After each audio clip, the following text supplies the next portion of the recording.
in many pockets of Fresno. Splash zones have become popular lately, and one of the recent parks that was opened, Todd Beamer, features a splash park. Talk a little bit about where those are available. We are excited about splash parks for several reasons. Splash parks don't require staffing and the kind of attention that our normal aquatics pools and program does. And it uses recycled water that goes underground into a system and goes through its process so that it's safe, and it is motion activated by the children. We will probably turn them on every May 1, even though I think we already have a few folks saying, hey, it's in the 70s, it's warm outside. But we turn them on and run them through the summer months, and they don't run endlessly. Again, they're activated by children, and so they'll cycle through, and that water will get collected and used again. And there's different features that dump water on children, or they can spray, or there's little half circles they can run through, and they're all above ground features. There is no standing water. It's not even a wading pool setting anymore. And we've got that one at Todd Beamer. We have the one that we added just recently in Fig Garden Loop Park opened, and that has actually the largest splash park. It's only our second one. But there's also a Splash Junction in Rotary Playland in Roding Park. So that was the first, so you can take advantage of any of those, and there's no cost to the public. You walk in, bring your children, your sunscreen, your swimming suit, and enjoy water fun in the summer. What kind of feedback are you getting from the public on the amenities that you've been adding? Well, we call it self-directed play. As we move forward, there isn't a lot of opportunity to place staff at all of these sites. We have 70 parks. And so we are, and just like we did at Todd Beamer, we are concentrating amenities in a park site, trying to provide all the different options. And so, for example, at Todd Beamer, there is a soccer field, a basketball court that's lit, a covered picnic pavilion, the splash park, a beautiful memorial for Todd Beamer, and a skate park. And actually, there's also a perimeter walking path so that folks in the neighborhood can walk and use the exercise stations and enjoy all the different amenities in the park. We have some video on the screen right now from Todd Beamer that shows some of the amenities that are there. That's one of the covered play areas. This is the skate park pool. It was very popular. In fact, the skate park was designed by the skaters in the community. We had several community meetings, and they came in and actually offered up technical input and designed their own park. Very good. For those who may not know, describe Todd Beamer, who he is and why the park was named after Todd Beamer. Todd Beamer is a 9/11 hero. He is connected to the Central Valley. He spent 2 semesters at Fresno State.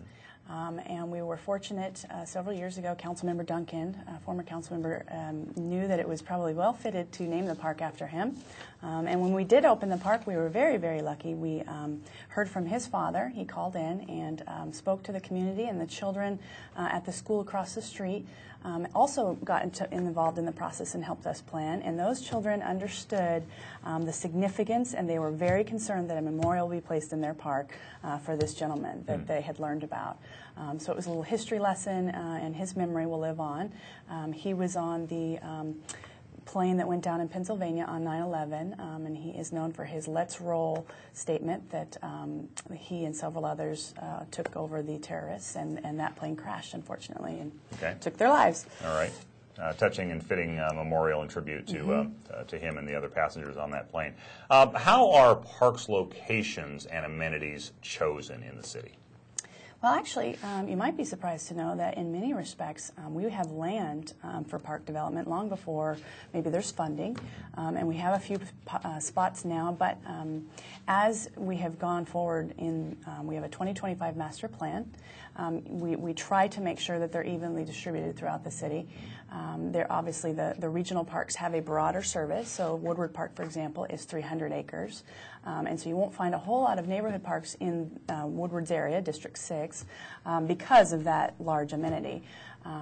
We are heavily weighted in District 3 in southwest Fresno with smaller parks spread out, lots of concentrated neighborhoods and opportunities, neighborhood centers for kids to enjoy and sort of recreate near their home. Okay. And about the amenities themselves, you described at Todd Beamer, for instance, that you got some of the neighborhood students, kids involved in developing some of those amenities. Is that a common practice?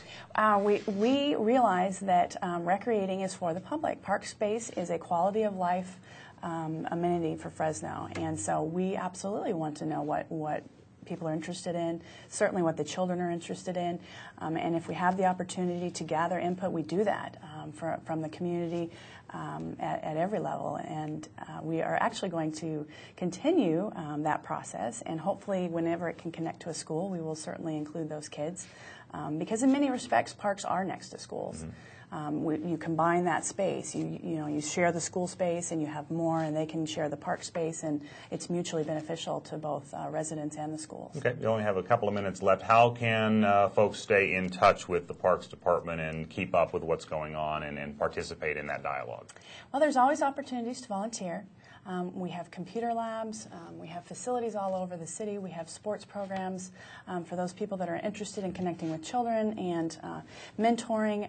We encourage them to give us a call and connect with the Parks Department to support us. If you're interested in social media, we are on Facebook. Facebook.com/FresnoParks. You can find us, and that's Parks with a C. All right.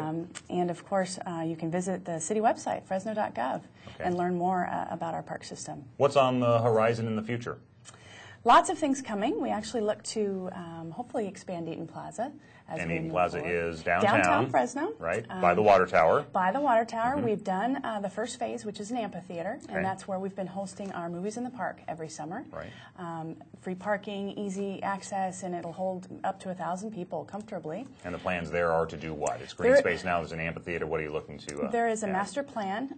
That part of that property is a parking lot, and the master plan is to change that whole entire block by the water tower into green space. Okay. And fitting as we expand downtown and bring more residents downtown, this would become, their home, their park. Neighborhood park. Exactly. All right. Exactly. We'll look forward to hearing more information about that. Heather, thanks for being with us on the program today. All right, terrific. My guest has been Heather Heinks. She is Community Relations Manager for the City of Fresno Parks Department. And to find out more about city park facilities, you can visit the city website at www.fresno.gov, or you can always call 621-CITY, 621-2489 for more information. Thanks for joining us for this edition of Fresno City Vision. I'm Randy Reed. We'll see you next time.